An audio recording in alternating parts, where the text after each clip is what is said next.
Magandang araw mga bossing, sa naghahanap dyan ng crossover, baka makursunadahan nyo itong ating kulay red na Hyundai Kona 2020 year model to mga bossing. And pasalamat tayo at nagbalik na yung ating bosses. Di man 100% pero at least medyo maayos-ayos na mga boss, no? Yan, salamat sa ating mga viewers and buyers na tumatangkilik sa ating bosses kahit medyo paos. So ikutan natin ito ng bahagya mga bossing para at least ma-present ko na. R17 ang mags nito. Tapos series 2024 yung tires niyan mga boss. All disc brake, naka-keyless entry, push start unit. Mileage nito mga bossing 57,150 km. So ito yung kanya interior. 100% na hindi ito binaha mga boss. Ito yung kabilang side niyan, ha? Okay, ito yung likod. Meron lang siya mga scratches mga bossing. Ito. Yan. Then yung tint niya sa likod, expired na yan mga boss. Price natin dito, only 540,000. Kasama dyan yung transfer of ownership mga bossing. So maayos naman ang unit, makina, transmission, aircon. So kung di ka man maselan sa pintura, so goods na goods to para sa iyo, ha. May signal light na rin yan sa side mirror. So ito yung kanyang kabilang side. So discuss lang natin mga boss. Tapos pwede na kayo tumawag after nyo mapanood to. Okay, so coding na ito is Tuesday ending 3. So sa 540 kasama dyan yung transfer of ownership.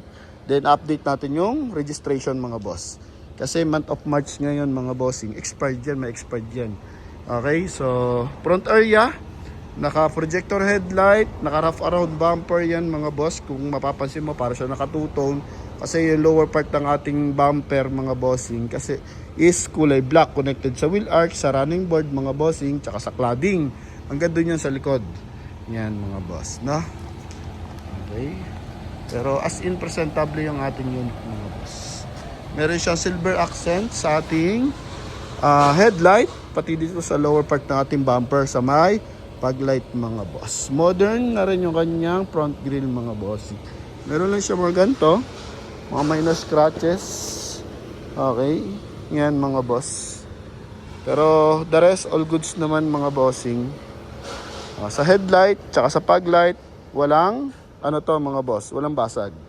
So, ito yung kanyang turn signal, headlight, then paglight mga bossing. So, iba ang level ng Kona mga boss, no? Yan. So, presentable yan. Then sa side mga bossing, naka 5 stud, series 2024, Pronway and tires mga bossing, 84% tread life. So, polish gray yung kanyang mags mga boss. Alright, then dito sa likuran, ganun din. Pronway na series 2024, mas makapal ng bahagya, 90% red light naman to mga bossing, ha? Yan, all this brake. Ito yung tinatalakay kong cladding, running board, tapos wheel arch. Yan mga boss. Okay.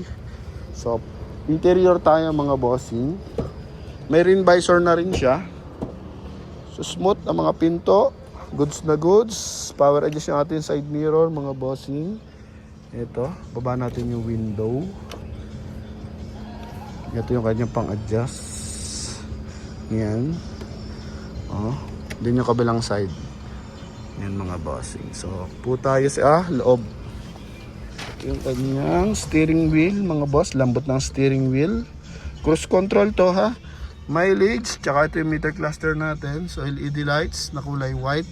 Then, mileage 57,150 km mga boss. Ito alikabok lang yung nagre-reflect sa kanyang screen mga boss, no? Ito mga boss. Tapos sa ating aircon ventilation, so meron siyang silver accent. Check natin kung may reverse parking camera. So wala naman siya reverse parking camera. Pero ito mga bossing is yung GLS variant. Ito yung push start mga boss. So ito yung susi. Check lang natin if dalawa yung available nating susi mga boss. Mas yung ating dashboard. So wala masyadong gas-gas or mga basag, ganun sa ating steering wheel, so wala pa nagbabakbak yan mga boss, no? Yan, ceiling natin, kulay gray mga bossing. Tapos sun visor with mirror. Yan, dito rin sa kabilang side. Okay, tapos may ilaw din. On and off lang yung ilaw niya. Okay, naka 1 din audio system mga bossing. Ito yung ating aircon ventilation na switch. Sa baba, merong USB port, AUX, 12 volt socket mga boss. Tapos USB port. Yan. Then pagdating naman sa upuan, so wala mga punit. May mga ano lang, mancha na bahagya pero wala tong mga punit mga boss.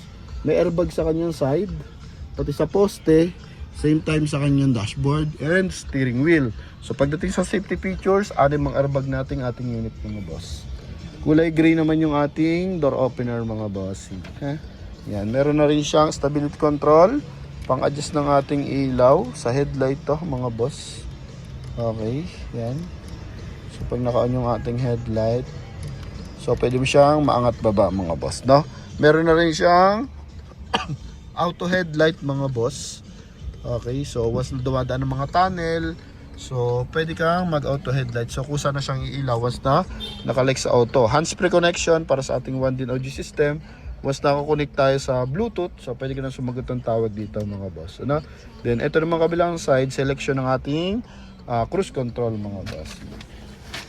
Sa upuan ng driver side, yan may mga mancha-mancha kolente lang, no?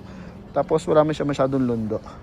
Nylon ang ating fabric. Armrest, all goods. Cup holder, dalawa. Yan. Tapos ito yung kanyang second row. Yung second row, mga bossing. Yan, oh. May armrest din to. Pit na pit, mga bossing. Likod. Ito yung likod, mga boss.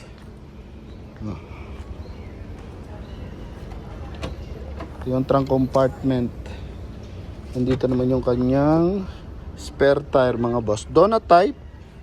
Yan mga bossing. Brand new yan mga boss. Brand new. Pinagagamit mga bossing. Ito yung likod. So pasok dito dalawang medium size na luggage. So ito pakita ko lang. So sa tint yan mga boss. Yung nagaganyan So expired na yung tint niya. Or mahina yung mga boss nung pagkakabilad. Okay? Yan. So hindi siya na dumikit na maigi. So ito yung kanyang tail light, turn signal. Baka kasi dati nga ng Kona mga bossing.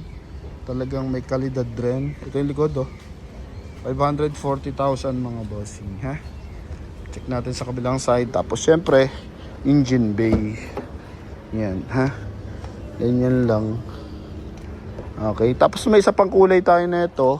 2019 model. Pero 500, ano naman siya, 520. Ano naman, kulay gray mga boss. 22,000 ang mileage. Check ko lang mga bossing kung all goods yun. So, popost din natin yun sa ating Facebook page. So, pares lang.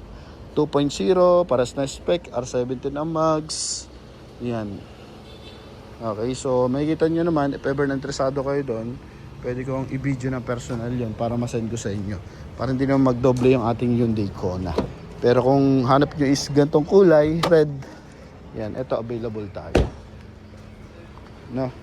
Sa halagang 540,000 kasamang transfer and registration. So, double overhead camshaft yan. 16 valve mga bossing, naka Yokohama battery. Wala mga putol na panel mga boss. Okay, pinatunog ng makina. Yan mga bossing. Yung kanyang hood. Okay, sa mga nagkaka-interest dito, all goods pa to mga bossing. Walang klampag, maayos ang aircon, transmission, walang delay. Yan, so kaya kung interesado kayo dito, so pwede nyo ito makuha sa halagang 540,000. Ito yung kanyang mga ilaw. Yan mga boss. And same time, pwede na kayo tumawag sa ating contact number na nasa screen. Connected yun ng Viber and WhatsApp. So yun lang mga bossing. So sa mga nakaka-interesado naman sa gray, so post ko sa ating Facebook page Promote PH mga boss. Thank you and bye bye.